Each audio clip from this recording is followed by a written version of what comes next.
Hello, hello. If you don't know me yet, I'm Jenny. I'm the youth director here. Mars Hill, obviously, was my first time since I have been here for 6 months now. I had no idea what to expect with this trip. I remember on my very first day of the job, Noe put me in his office. We sat there for probably like 5 hours. He was like, "Here's your policies manual. Here's all the trips you're doing. Here's all the retreats." And I was just sitting there like this. And I was like, okay, we got a lot going on here. And everyone tried to inform me with exactly what I would be doing and what I needed to be in charge of. But there's no way to kind of prepare you fully for what you're about to expect in Mars Hill. But I can say that I loved it. I've been on a lot of other missions trips in the past, and a lot of these trips have been sports missions trips. When you're on these trips, you go to another country, you typically spend a couple days visiting different orphanages and villages, teaching kids how to play sports, passing out water filters, just trying to do what you can minimally to help a large crowd of people, mostly by giving them some clean water. But a lot of times I've left those trips wondering, what impact did we actually have? Because you meet a kid for 2 hours, hang out with them, and then you're back on the bus and you got to go do something else. Yes, we would share Jesus with them, and hopefully it's made an impact. But this type of trip is something where you can visibly see an impact happening right in front of your eyes. And so this was a refreshing change of pace when it comes to missions. For 5 days, we did work.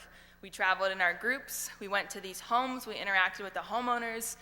We fixed things. We talked to them. We heard their stories. Kyla was talking about Willard. That's where I was as well.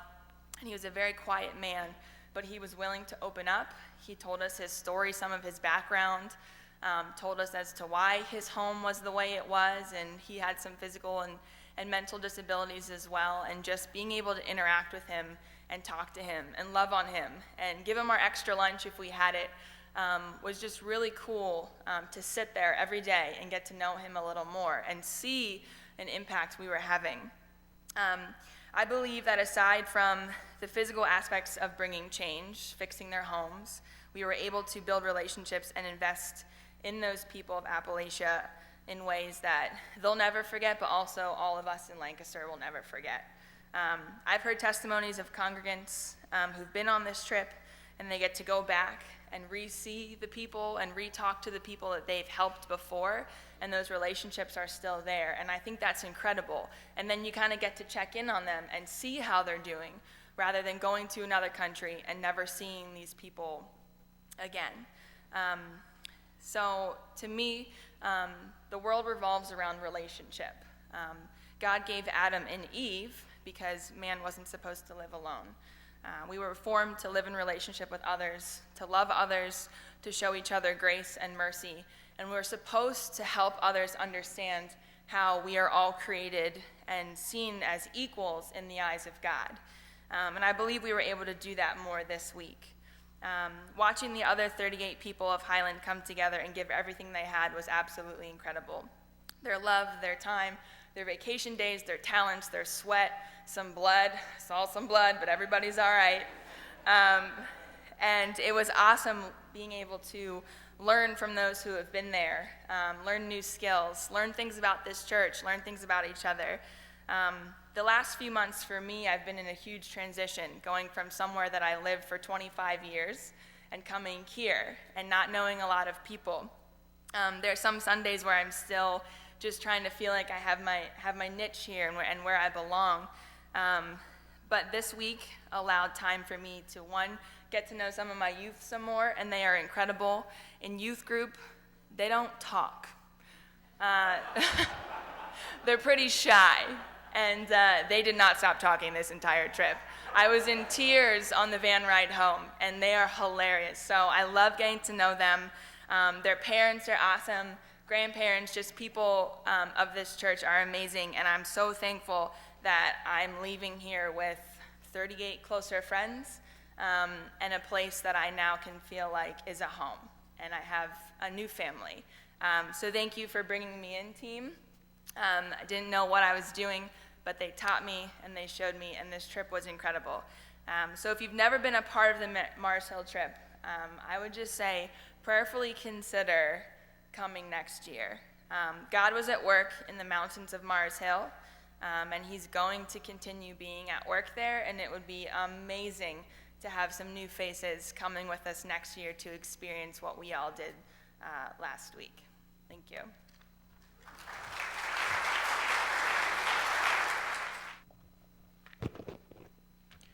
Good morning, Highland family. I'm Jim Eberly, also known as Mr. Mary Beth.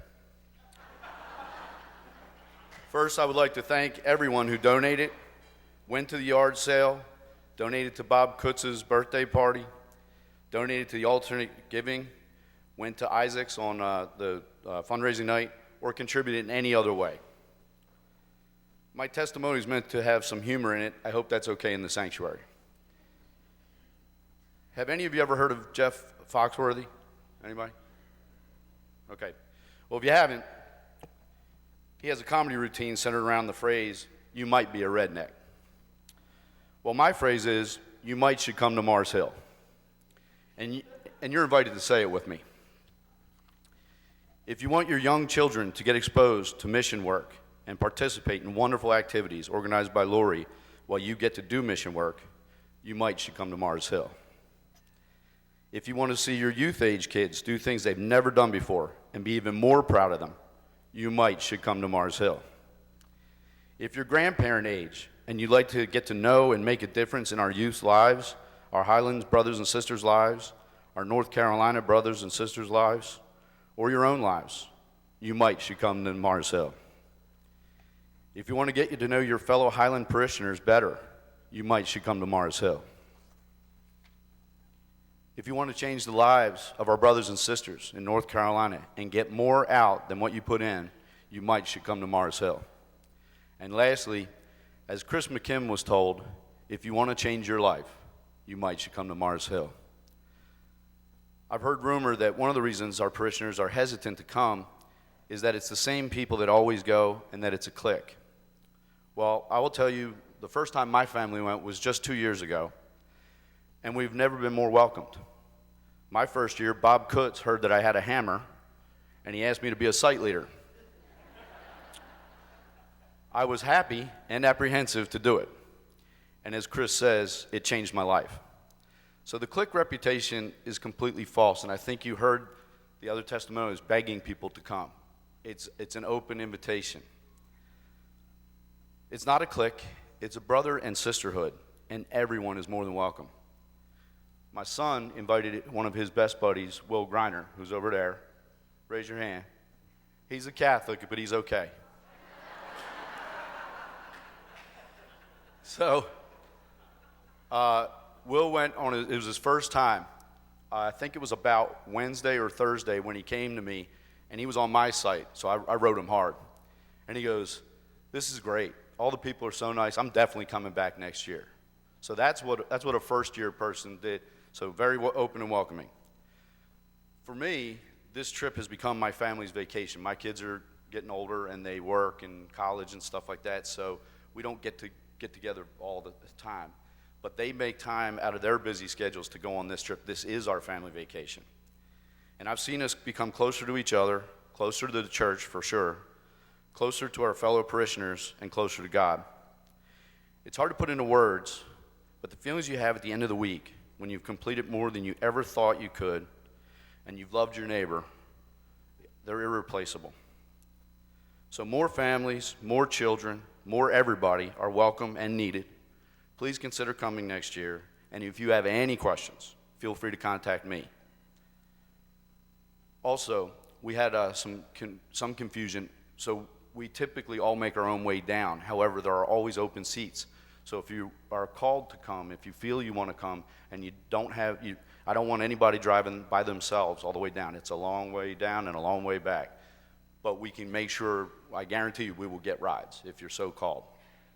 So with that, thank you for your support. We couldn't have done it without the church, of course. God bless you, and God bless our friends in Madison County, North Carolina.